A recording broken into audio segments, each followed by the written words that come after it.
Thank you very much. What this bill would do is prohibit the food service establishments from providing consumers with a single-use plastic straw unless the consumer requests the straw. The first and second violation of this statute would be a notice of violations, and any subsequent violations would be punishable by a $25 fine not to exceed $300. This is a baby step towards accomplishing keeping our waters clean. The straws end up in our drainage ditches.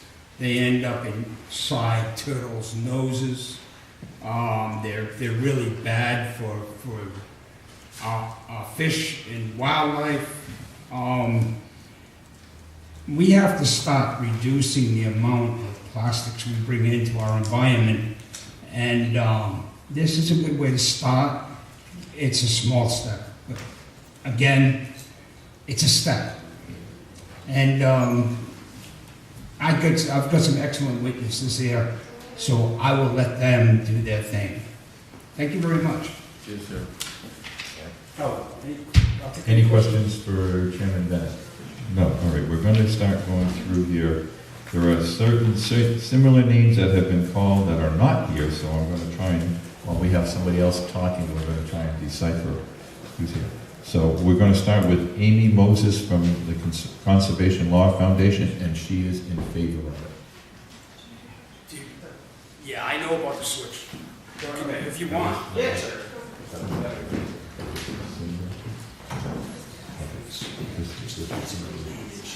Okay. Thank you, Mr. Chairman. I am not Amy Moses. I am John Berard of Clean Water Action, and we are in support of this bill. I don't love talking about plastics bills because it is a serious problem. I do like when I get to testify on these types of bills that will lead us to solving our plastics problem because I bring props. So I'm going to pass these around. Some of you were here last year saw these. But what's being passed around right now is a sample from Narragansett Bay that Clean Water Action and our colleagues at Save the Bay collected from Narragansett Bay 2 summers ago.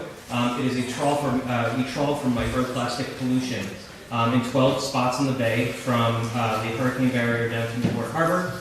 And we found microplastics in every single one of the samples that we collected. Plastic pollution is a growing problem here, both globally and in Rhode Island. As you've heard, the governor established a task force to tackle plastics through an executive order last summer in order to start to address this. As the chairman said, this is not going to solve our plastics problem, which is growing, but it is a step, and it's a really great first step. And the reason being is because it makes us think about what we're doing, the choices that we're making. We are part of a disposable, throwaway culture of convenience, of which single-use plastics are a huge part of that. And requiring customers to ask for a straw instead of just automatically being given one is something that actually makes consumers think about the decisions that they're making and the impacts that it's going to have on the environment. The great thing about this bill is that it will reduce plastic pollution, but if you need a straw, if you have a disability or something like that, or you just want a straw, you still have the ability to get that. But it forces us all to make that choice. I make that choice every day when I go to a restaurant, and now it's going to be required for all Rhode Islanders, hopefully, to make that same choice. So we are in support for obvious reasons, and I will take any questions members of the committee may have. Any questions for Mr. Berard? Okay. All right, thank you very much. Ms. Moses, are you going to speak also? Thank you. Sure. You're up next. Thanks, Chair, and members of the committee. Amy Moses from Conservation Law Foundation. It's a simple bill, and as the chairman said, it is a baby step, but it's a really important step that we need to take. When you think about plastic, you need to think about what it's made of. Plastic does not grow on trees. Plastic's made from fossil fuels. Fossil fuels are polluting every step of the way, from fracking the gas to the straws, as you said, that can end up in marine wildlife. It's a big problem. This is a simple bill. We think it's an important first step. I also served on the plastic task force where we learned a lot of good information. There's a prediction that by 2050, there will be more plastic in the ocean than fish. So we really need to start now tackling plastics, and this is a great first step. Thank you so much for putting this bill in. Any questions, Ms. Moses?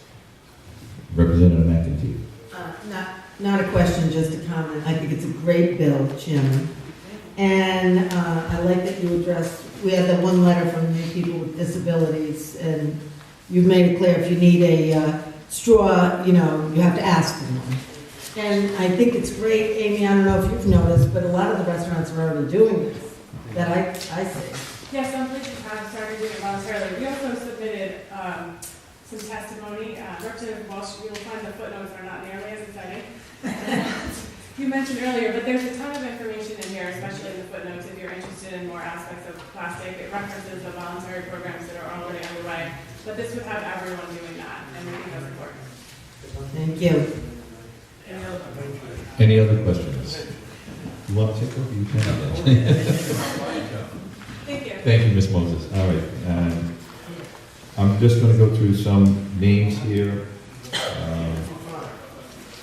Daniel Vieira, I don't know if he's here or not, but he's from the Theater Owners of New England.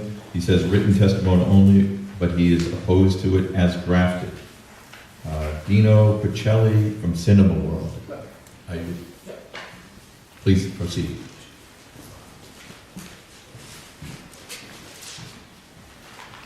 As said, my name is Dino Picelli. I'm from Cinema World Theaters. We also do own a restaurant, and we're opposed to this measure more on the theatrical side. We understand the needs for this on the restaurant side, and we're not looking to say we don't want to do it in our restaurant. We understand it, and we support that part of it. The issue to us is in the movie theater side. For a host of reasons, from safety to that has to be our paramount issue to our guests. If any of you have been to a movie, this is a large drink. It's 44 ounces. If you've tried any of the alternative straws, which I have 30 samples with me, everything from corn to wheat to paper, that we have been trying because, to be honest, we wanted to be on the forefront before this happened. We've met with some of the biggest names in the industry of making these alternative straws, from Hoffmaster to the whole host, and none of them have a viable solution to be able to hold a straw in a cup for 3 hours with the constant abuse of in the lid, out of the lid, and you can't serve a drink without a lid in a dark auditorium. If you get spills, you are going to have people slipping, you are going to have people falling, you are going to have all kinds of issues, which brings in liability problems, which brings in all kinds of situations. So plastic is currently our option that we have in that. Now, if you've been to a theater, we're not like a self-serve restaurant. If you go to the concession stand, you are walking usually hundreds of feet to get to one of our four auditoriums. If you're a parent bringing your children to a movie and you forgot to ask for the straw, you now have to pack up an entire family to come back out and get a straw. That's interruptive, and that's problematic for a host of reasons.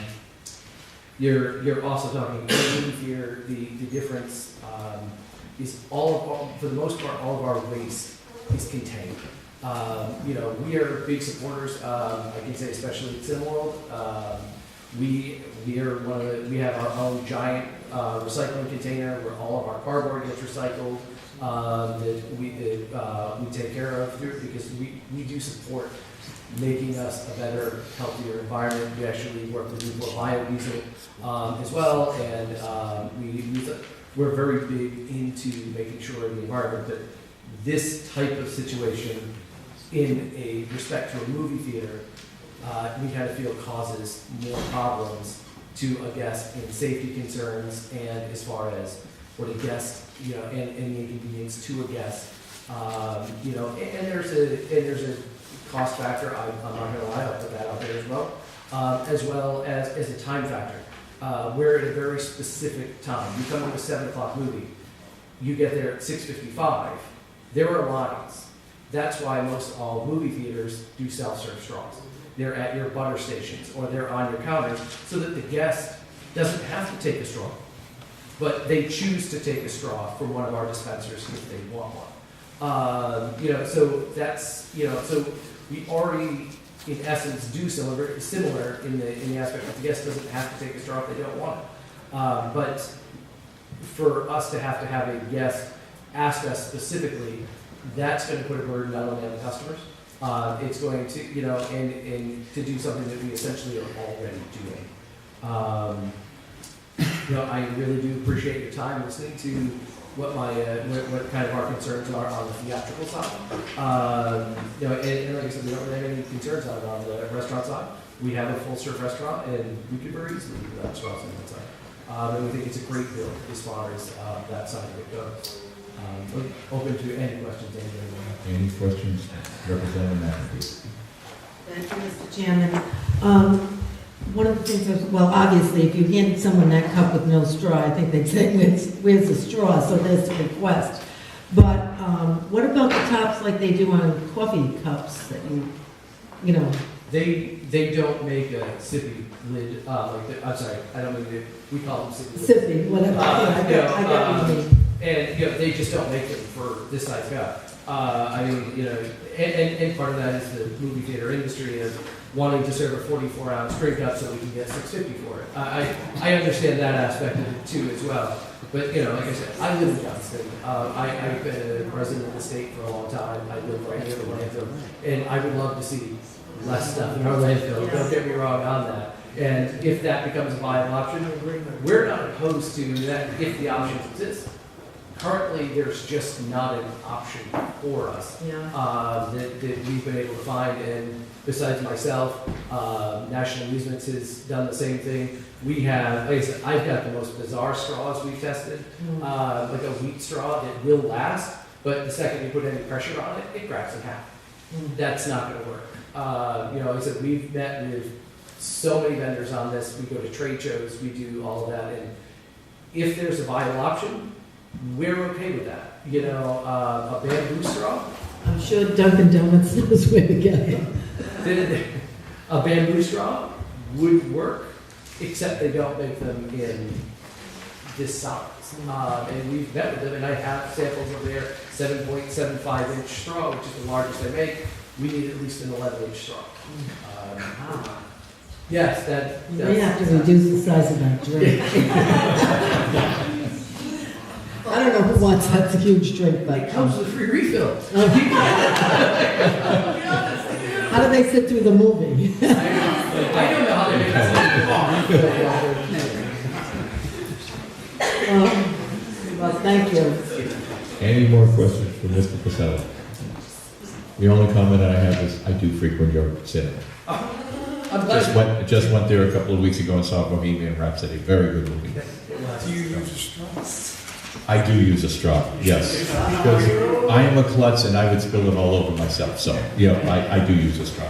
Thank you, Mr. Casella. Thank you, guys. I appreciate all Now, were you the one that put down you'd like to put the amendment in, the request for the amendment, or was that Mr. Vieira? That was you, okay. So Mr. Vieira wants to have an amendment put in. So if you want to talk to the chairman, and maybe we can get the amendment put in, that would be sufficient. What is the amendment?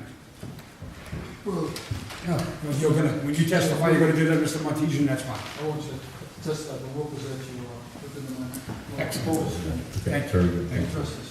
All right, thank I don't wanna say yes to somebody and then say, no, I'm not doing it.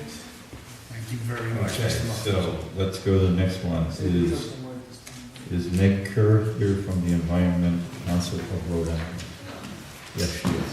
Excellent. Thank you very much. Meg Kerr with the Audubon Society and the Environment Council of Rhode Island.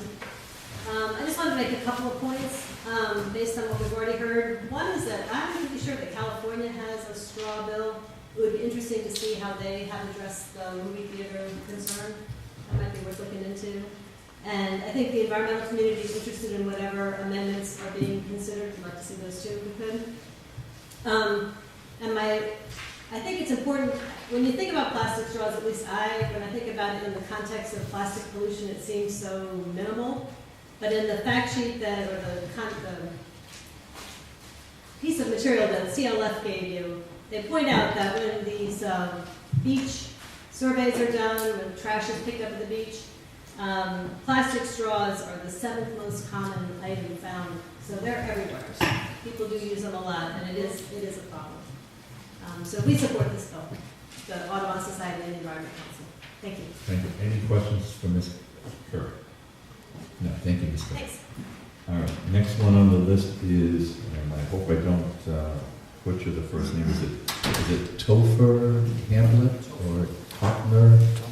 That's his name, but I don't think it's He's not here, okay. So he was in favor of this, and he's from Save the Bay.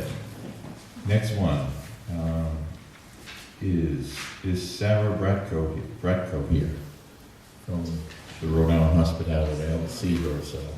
She left, I think they're proposing an amendment. They're proposing an amendment also, so you'll have another amendment from the Rhode Island Hospitality. Okay. Written only? No, that's the one. Written only from Rhode Island DEM is Ryan Mulcahy, and he is in favor of this bill.